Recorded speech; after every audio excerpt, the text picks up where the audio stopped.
Hello everybody, I am back, and today I'm going to be looking at the book that oh god, I love this book.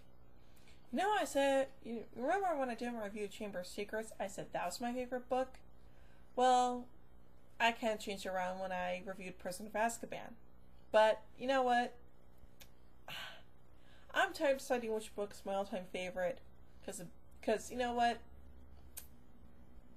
I'm going to say it right now. The book that I'm going to be reviewing today is by far my favorite book in the entire Harry Potter series, and that is the one, the only, Harry Potter and the Goblet of Fire. This book is my favorite in the series. I know I said the same thing about Chamber of Secrets. I know I said the same thing about Prisoner of Azkaban. Today, I'm making it official. Goblet of Fire is my favorite book in this series, and you can, and of course you're free to agree with or disagree with me on that statement. I mean, I'm just saying it's my favorite book in the series. I don't know if it's your favorite book in the series, but oh well. If you like this book, good. If not, well, I don't know. But still, Goblet of Fire, best book in the series ever. Okay? So, here's a little rundown of what happens. Harry and his friends go to the Quidditch World Cup, and it's Ireland versus Bulgaria. And one of the people on the Bulgarian team is Victor Krum, who actually becomes an important character later on in the book. So anywho, then after that, there's an attack by the Death Eaters, and one of them conjures up the Dark Mark, which is Lord Voldemort's mark. Ooh, interesting.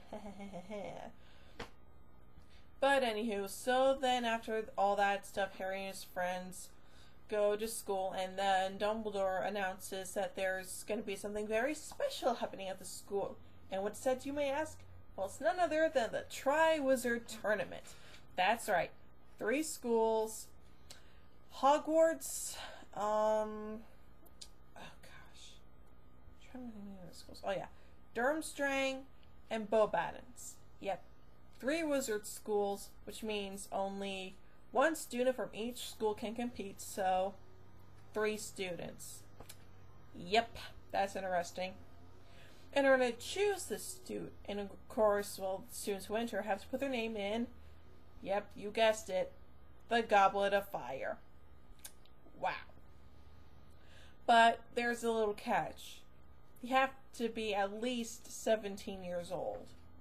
Yeah, no one under the age of 17 can enter. Yeah, that kind of sucks, doesn't it?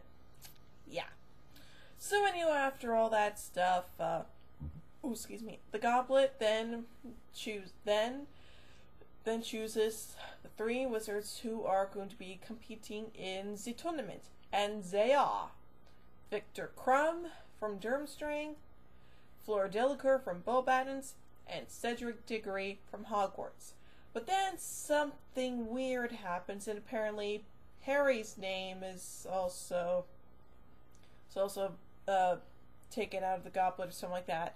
Which really kind of confuses everyone, because like, whoa, wait, Harry's not 17, how could you put his name in the Goblet of Fire, blah, blah, blah, blah, blah. So yeah, that becomes one of the mysteries about the book. And of course, unfortunately, Harry can't back out of the tournament, so that means he has to compete along with 3 other students who are A, older than him, and B, probably know a whole lot more magic than he does. So anywho, and of course, then they have to do 3 tasks. One is to get an egg from a certain kind of dragon that they choose, and of course, when they open the egg, it'll give them a little clue about the next task. So task number 2, basically, well, they have to go underwater for an hour trying to get back the people that they care about most, and so yeah, that's very interesting. And then the 3rd and final task, they have to go through this maze to get the Triwizard Cup, and whoever gets it becomes the new Triwizard champion. Pretty cool, huh? Well, guess what? The maze becomes the most interesting, challenging, and probably the most freakish task ever. So, yeah, that's kind of interesting. So, anywho, when we finally get to the maze task, Harry and Cedric, they get the cup, but then the cup turns out to be a port key. Now, what is a port key? Well, a port key is like, it's an object. It could be like a regular object, like a shoe or something like that, and it could transport you to wherever you want to go. But when Harry and Cedric grab hold of the cup, which turns out to be a port key, it takes them to this weird, strange graveyard where all the Death Eaters show up, along with Wormtail, who then kills Cedric. Ugh, that sucks. But then, of course, we get to the part of the book, and of course the part of the movie, that everyone was just so amped up to see. And what is that? Well, the return of Voldemort. That's what. But see, here's the thing. There are a couple little requirements to bring Voldemort back in this book. See, here's the thing. Wormtail had to cut off part of his arm or something like that. He had to put in the bone of Voldemort's dad, apparently. And then finally, he had to add a few drops of Harry's blood. Yeah, I don't think that was a good idea because, remember how Harry got rid of Quirrell/Voldemort in the first book? Oh yeah, that's right. Harry used the power of love. And apparently that power is in his blood. So, that's kind of interesting when you think about it. But anywho, I digress. So anywho, Voldemort then comes back, and Voldemort and Harry have this little wand fight. Then, for some weird reason, all these dead people show up, and of course there are people that have been killed by Voldemort, and of course one of them is Cedric, and the other one is, not surprisingly, Harry's parents. Yay! Yeah, anywho.